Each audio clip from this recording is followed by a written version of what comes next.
After shading your first penguin, we're going to use a set of kind of contour lines to do your hats. What I'm doing here is I am doing a set of curved lines from the edge of the hat towards the center. I'm doing this to kind of emphasize that the skull is round and curved. On the very edge of the hat, I'm going to add at least 2 layers of line. In the middle of the hat, I'm going to at least add 1 layer of line. Now for the band itself, I'm going to use curves in a different direction. They're going to be vertical curves to kind of represent the tubular shape of the cloth being folded and wrapped around into kind of like that tubular band that goes across your penguin's forehead. As soon as I get to the forehead of my penguin, the middle of my forehead, I'm going to start shifting my curved lines in the opposite direction. This is going to give the illusion that it's more three-dimensional. For my floof, I'm going to use lightly curved feather lines in all different directions to kind of emphasize the fluffiness of the hat, the ball on the hat.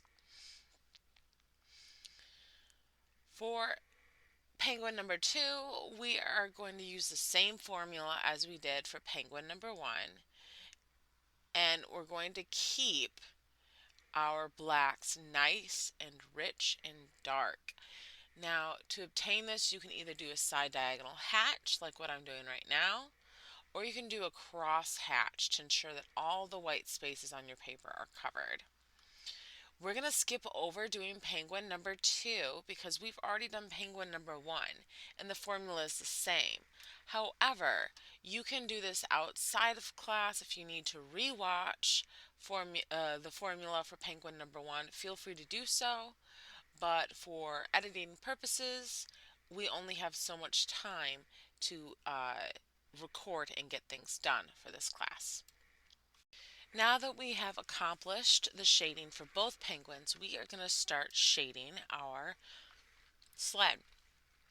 I'm using a side diagonal hatch here to kind of represent wood grain.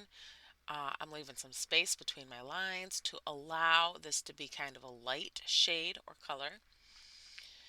And I'm also going to do kind of like a side diagonal hatch for the surface of my sled.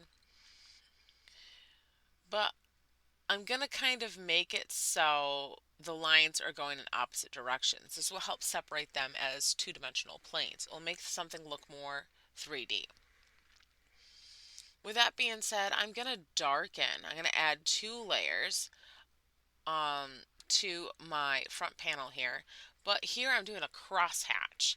And I'm doing that specifically so I can cover more space, white space, and I can also help separate the front panel from the top panel to help make it look like 2 separate planes.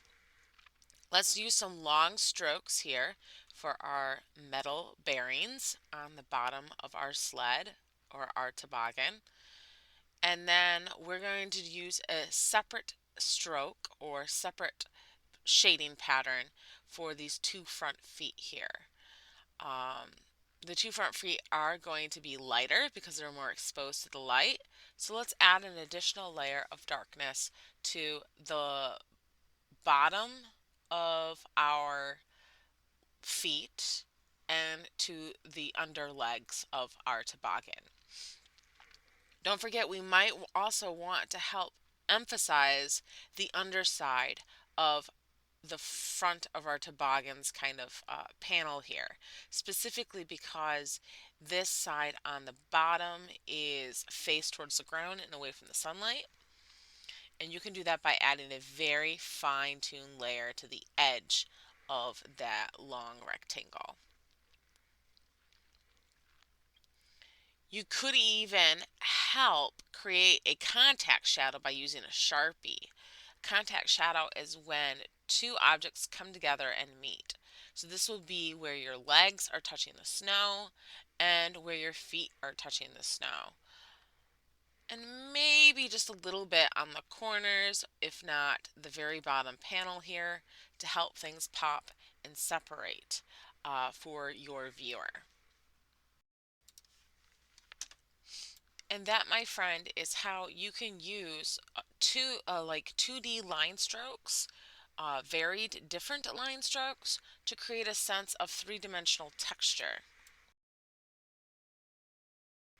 So for the feet of your penguin, I would use at least one layer of side diagonal hatch. I wouldn't use very much more on the center of your feet because these feet do not have a lot of fur or feathers on them. They're like a smooth texture.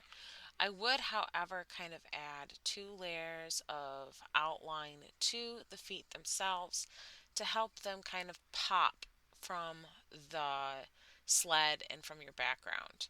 Now, the underside of your penguin, you're going to want to add kind of like a contact shadow, which is like a super thin, dark line of shadow where the bottom touches the surface of the wood. And then you're going to want to add an additional layer of side diagonal hatch a little further out for the casting shadow. This is also a perfect time to help clock in those fine wires that your cute little penguins are holding. For this, I'd use really light, long strokes to kind of maintain that thin wire feel. And then I would also add a few touches to the edges of your hat. And don't forget about your pine tree in the back. Now, pine trees are super simple. All you got to do is do a series of side diagonal hatches, and it's kind of like creating like a little series of teepees. And for your shaded area, you're going to add an additional layer of diagonal hatch. And for your unshaded area, you're just going to leave it exposed. And don't forget about those cute little snow mounts as well. Clock in that round and circular moon or sun, and there you have it.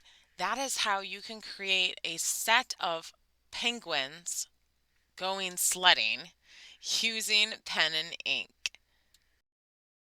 All right, your markings are pitch black. You get to decide. Do you want side diagonal hatch? Do you want crisscross? I'm going to do a crisscross in order to kind of fill these in here. You don't want any space between your lines. So to ensure that I get the darkest dark as quickly as possible, I'm just going to do a crisscross. Now, if you're using a micron pen, go with your highest number, number 8, for the black markings. Let's get these in here so we kind of have an idea of how dark we need to go for our accessories. Okay. I really do feel like the toboggan's probably 2 layers. And if you were to go pitch black here, it will probably be 3 layers for your skin, your marking area.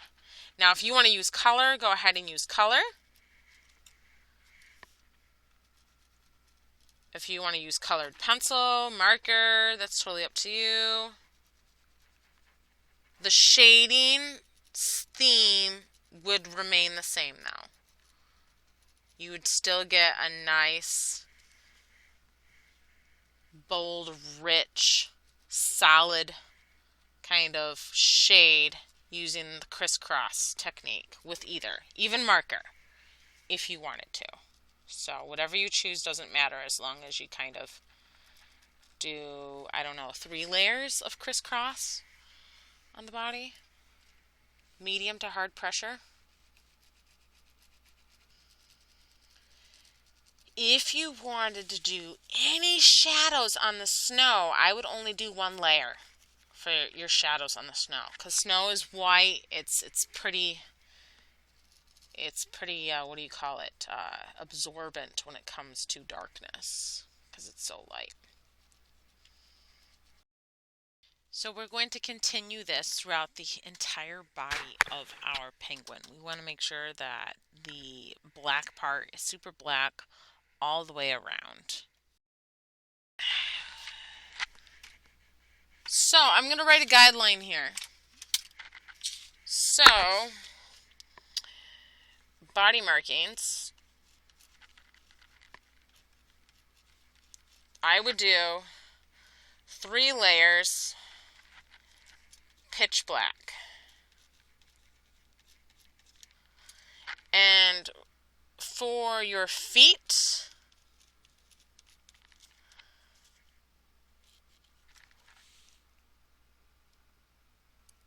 I would do 2 layers.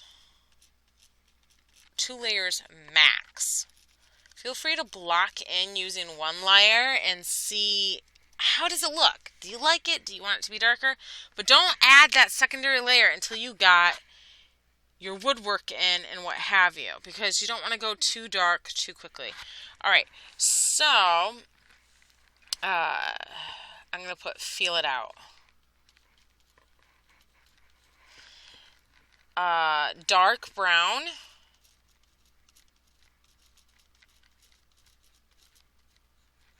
Here, let's do feet.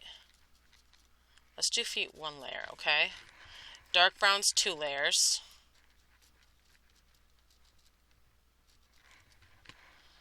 And I would do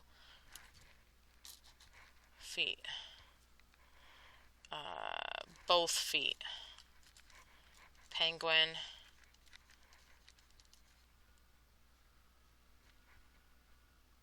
Plus sled. Okay, so body markings 3 layers. Both penguin feet and sled feet 1 layers. Maybe 2 depending on how you're feeling, but the dark brown needs to help you separate these colors. So you're going to have dark brown at least a minimum of 2 layers. And like light brown and feet or whatnot is going to be 1 layer. If you need to bump it up a bit and have this be 4, 2, and 1, go for it.